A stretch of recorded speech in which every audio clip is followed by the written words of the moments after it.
Cette semaine, elle sera assez décisive sur les marchés. Pourquoi? Parce qu'effectivement, on va avoir énormément de résultats. Aujourd'hui, il y a NXP Semiconductors. Demain, on aura PepsiCo, Caterpillar, 3M, Merck, Pfizer, Alphabet, Starbucks, etc.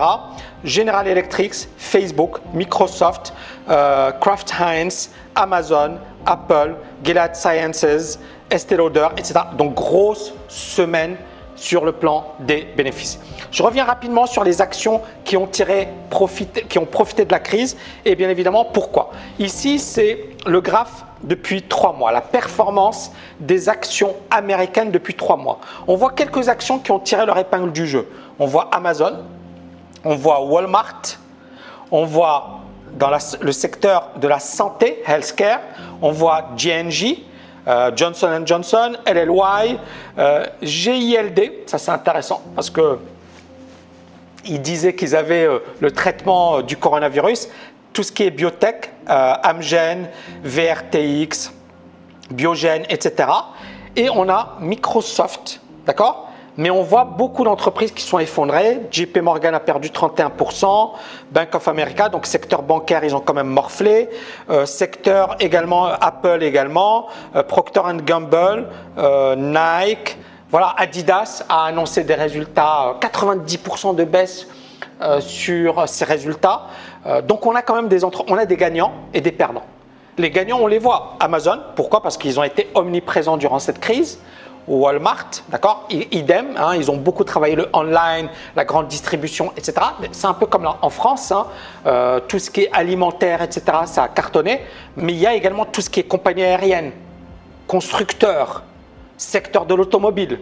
Tout ça, ça a souffert. Donc on voit bien qu'il y a quand même beaucoup de rouge, un peu de vert, d'accord. Ensuite, sur un mois, beaucoup de vert. Pourquoi? Parce qu'on a eu une reprise, parce qu'on a eu un quantitative easing extrêmement important, des milliers de milliards qui ont été déversés, que ce soit par la politique budgétaire, c'est-à-dire l'État américain qui a déposé, qui a remis des chèques à des particuliers, ce qu'on appelle hélicoptère monnaie, c'est-à-dire on n'est pas passé par les banques, on a remis directement de l'argent entre les mains des individus, mais on a eu également la politique monétaire avec le bilan de la Réserve fédérale qui a explosé, c'est-à-dire qu'on n'a jamais eu un quantitative easing aussi important de l'histoire de l'humanité. On peut le dire, de l'histoire de l'humanité, c'était tout simplement de la folie. Donc ça a effectivement permis de soutenir les actions. Et là, sur une semaine, on voit que c'est quand même plutôt rouge, etc. Donc ce que je vais faire, c'est que rapidement, je vais déjà distinguer deux choses. On a une évolution qui est différente en fonction des secteurs. D'accord? On a eu des gagnants et des perdants. Les gagnants, ce sont ceux effectivement qui ont capitalisé sur la crise et pour lesquels il y a toujours eu une demande importante. Amazon. L'économie mondiale, plombée par le virus, à quelques exceptions près.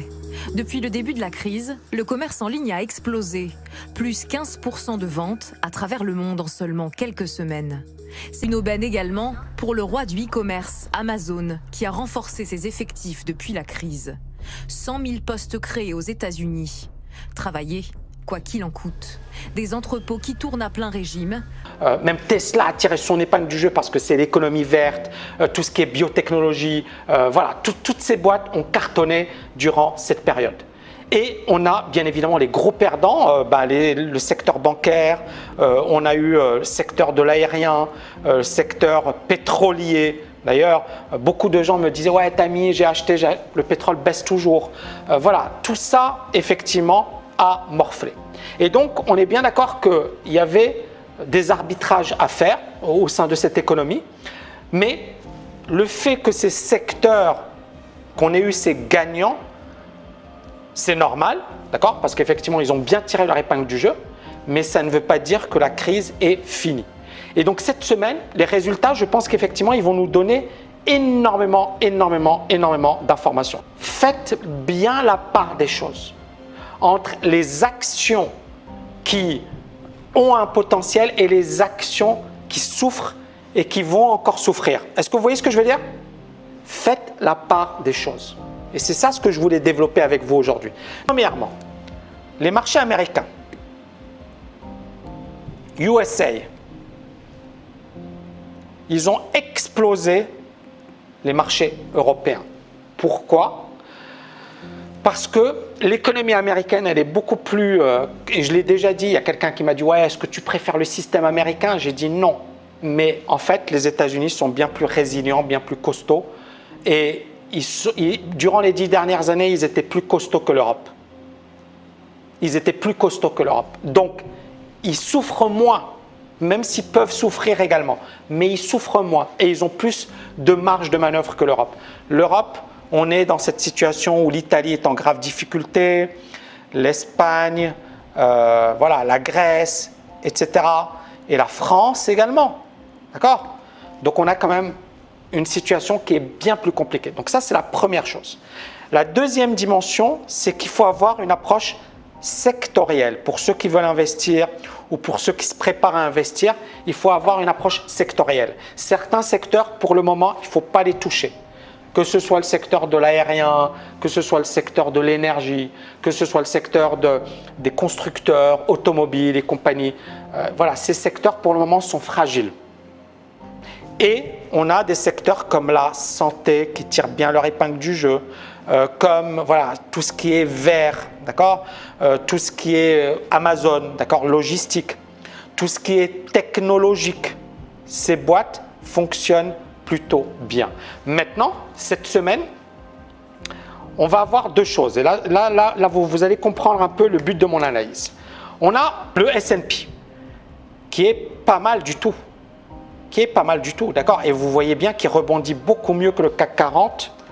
On voit ici le CAC 40. Le CAC 40 qui rebondit, qui a quasiment pas rebondi par rapport au S&P. D'accord? Donc le S&P a beaucoup mieux rebondi. Et là, on est vraiment à un niveau charnière. C'est-à-dire que là, on va avoir des résultats. On est en train de casser cette zone de neutralité. Et ça peut effectivement être assez positif sur le S&P. Je ne vous le cache pas. D'accord? Maintenant, est-ce que pour moi, c'est de l'investissement? Non. Pour moi, ça va être plus du swing trading, c'est-à-dire et du day trading. D'accord? Ça veut dire jouer des mouvements à quelques semaines, quelques mois, etc.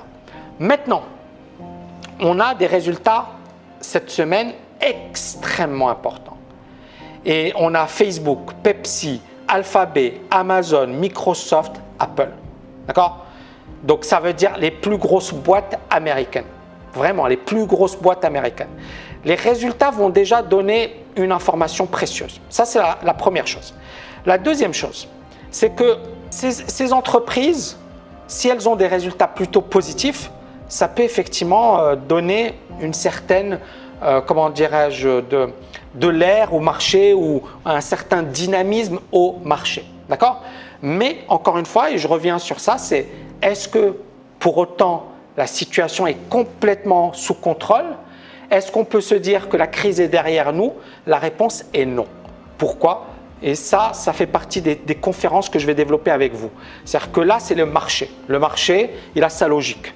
Il monte, il baisse, d'accord? Il a une logique. Et c'est important de la comprendre.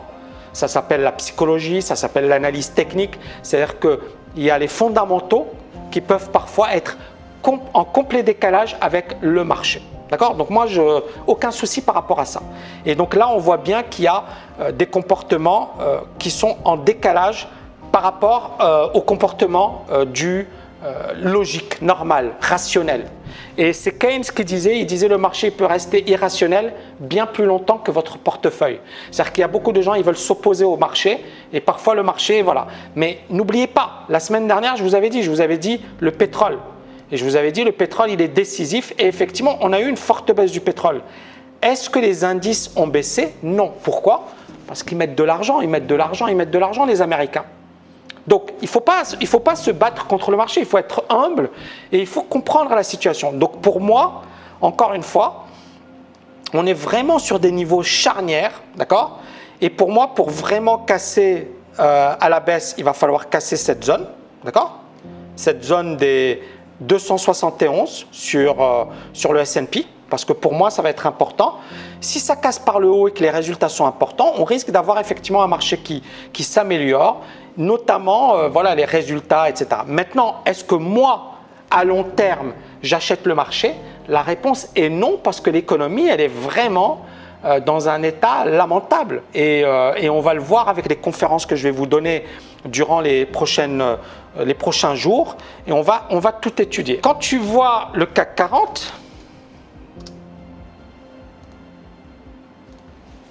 aujourd'hui, on a eu une forte hausse.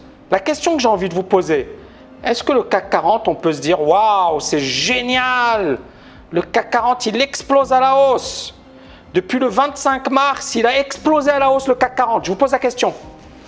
Est-ce que le CAC 40 a explosé? On a fait du surplace. Alors bien sûr, dans ce surplace, il y a eu des actions qui ont tiré leur épingle du jeu et des actions qui n'ont pas cartonné. Vous voyez ce que je veux dire? Mais ce qu'il faut savoir, c'est qu'il ne s'est rien passé.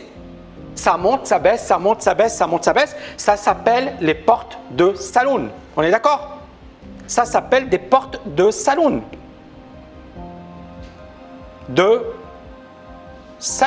C'est-à-dire que c'est une arnaque.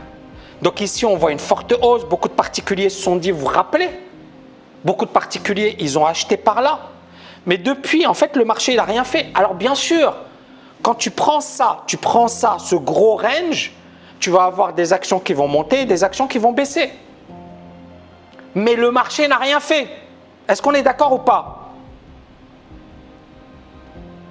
Il y en a, voilà, je me suis fait déchirer, etc. Donc soyez prudents, soyez prudents, soyez prudents, soyez prudents. Et arrêtez de regarder les champions du monde qui vous expliquent que c'est génial, que c'est facile, qu'ils sont les meilleurs du monde. Ce sont des... Voilà, moi, je n'ai pas envie de dire le mot, mais... mais on s'en fiche de ces gens-là. D'accord? Focalisez-vous.